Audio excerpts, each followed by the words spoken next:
January 22nd, 1879. A British invasion force sleeps beneath the sphinx-like mountain of Isandlwana, unaware that destiny approaches. The British Empire stretches across the globe. Here, in Zululand, they believe one regiment can conquer a kingdom. Lord Chelmsford's officers study maps of a land they don't understand, while dividing their force a fatal decision. 1,200 men march into the heart of Zululand, their red coats a scarlet thread through the veldt. By dawn, they've made camp at Isandlwana. Discipline holds, but security is lax. They feel invulnerable. 20,000 Zulu warriors have moved through the night, silent, disciplined. The greatest native army in Africa prepares. Shaka's ancient tactic, the buffalo horns. 2 pincers to surround, a chest to crush. Perfectly rehearsed, perfectly lethal. British soldiers clean their rifles, cook breakfast, write letters home. They do not know they have hours to live. The Zulu army advances through the grass, their shields creating a black tide that flows silently toward the camp. A sentry spots them. Through his telescope, the impossible becomes real. The greatest disaster in British colonial history begins. The messenger arrives breathless. 20,000 Zulu warriors. The officers stare in disbelief, then panic. Form line. The order echoes across the camp. 800 men scramble to face an army 20 times their size. The British form their famous thin red line, 2 ranks deep. Bayonets fixed. They wait for the impossible. From above, the trap is clear. The British camp is a red island in a black sea of Zulu warriors. The artillery fires first. 7-pound shells arc into the Zulu chest, but the black tide does not break. The shells explode, throwing up earth and death. But the Zulu formation simply flows around the wounds, unstoppable. The first volley crashes out. 300 rifles fire as one, but the Zulus keep coming. At warrior level, we see the cost. Men fall, but their brothers step over them, never breaking stride. The officer on horseback sees it first.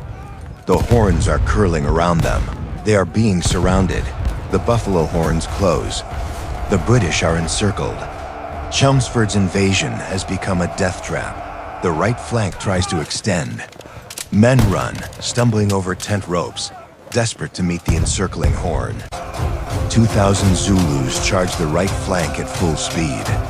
Their war cry is silent, but their intent is clear. The assegai flies, a spear designed to slash and stab, thrown with deadly accuracy into the British ranks. In the rear rank, a soldier sees his officer fall. The line is breaking. Terror replaces discipline. Contact. The right flank collapses as Zulu warriors smash into the line. The British formation buckles inward. From above, the camp is a swirling mass of violence. Red coats disappear into the black tide of warriors. Inside the camp, chaos. Tents become death traps. Discipline dissolves into desperate individual survival. The Union Jack falls.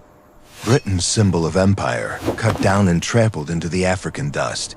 The chest impacts the center. Bayonet meets shield in a clash that will echo through history. The guns are lost. Artillerymen die at their posts. The 7-pounders, symbols of British technology, are silenced. A British officer's sword, once a symbol of authority, now lies discarded in the bloody soil. The aerial view reveals the scale of catastrophe. An entire regiment is being annihilated in real time. A soldier crawls backward, his rifle gone, his comrades dead around him. There's nowhere left to run. The assegai strikes, again and again. The killing is methodical, relentless. The British are being erased. Panic takes hold. Soldiers flee toward the supply wagons, then past them, then toward the river. The retreat becomes a rout. Men run for the Buffalo River ford, the Zulus herding them like cattle. Up the slopes of Isandlwana, survivors scramble. The rocky ground offers no safety, only a place to die. Colonel Durnford's mounted men make their last stand. They fight in a shrinking circle until none remain. The colors become the rally point. Men die holding them aloft, determined that the Queen's flag not fall. The final circle. Around the colors, the last survivors are cut down. The British position is liquidated. The river runs red with mud and blood. Survivors splash across, Zulu spears falling among them like rain. On the bank, Zulu warriors watch the last British soldiers vanish into Natal. Their victory is complete.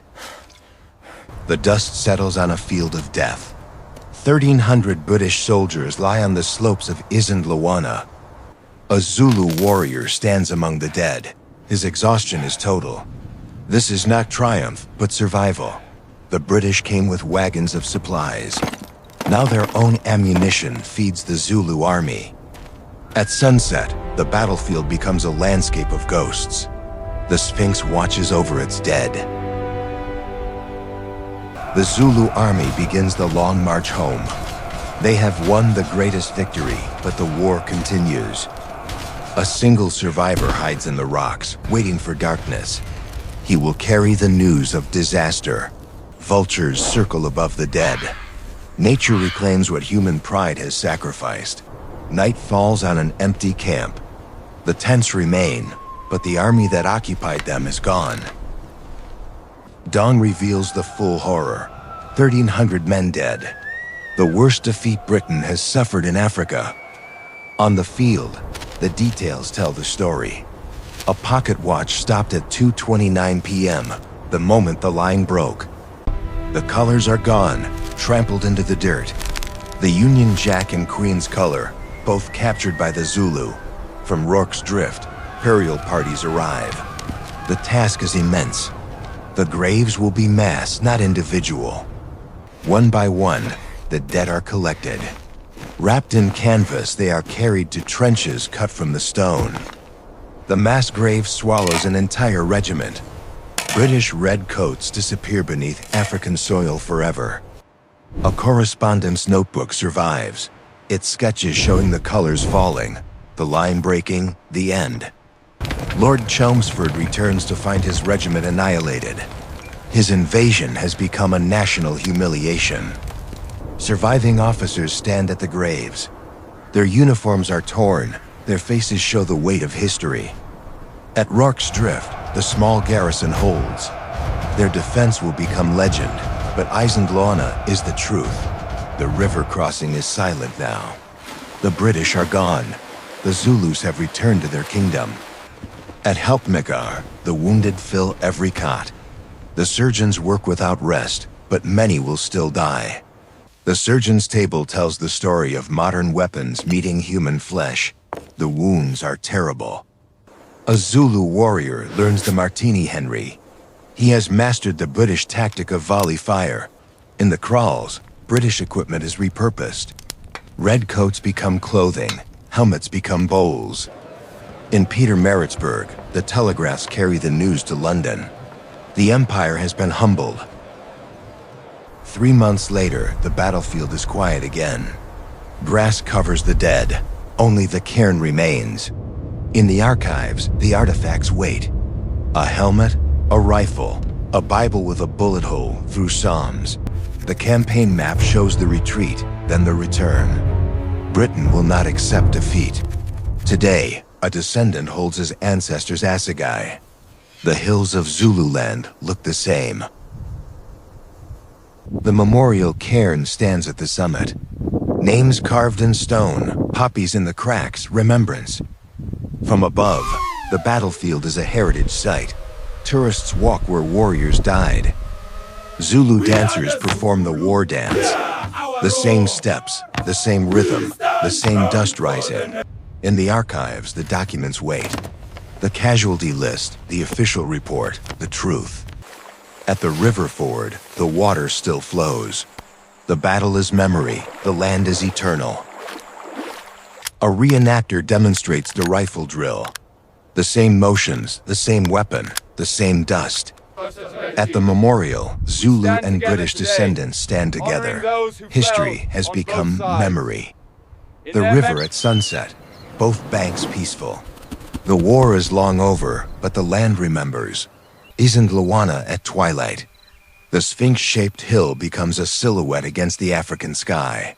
A single poppy on the cairn. The dead are honored. The lesson is remembered. Morning mist on the battlefield. The dead are gone, but the ground is still sacred. In the kraal at dawn, shields rest against walls. Peace has returned to Zululand. In the museum, artifacts face each other. Zulu shield, British rifle. Enemies become exhibits. The storyteller's hands trace the buffalo horns in firelight, the tactic that defeated an empire. From the sky, the land is unchanged. Mountains, rivers, hills. Human pride is temporary. Walking the camp perimeter, the guide shows where the line stood. The stones remember. Rain on the cairn. The stones are cleansed. The names remain. The final document. The casualty list ends. The story does not. Zulu and British marching home. Different directions, same dust, same cost. Dawn on Isandlwana. The sun strikes the cairn. The dead are honored. The lesson endures.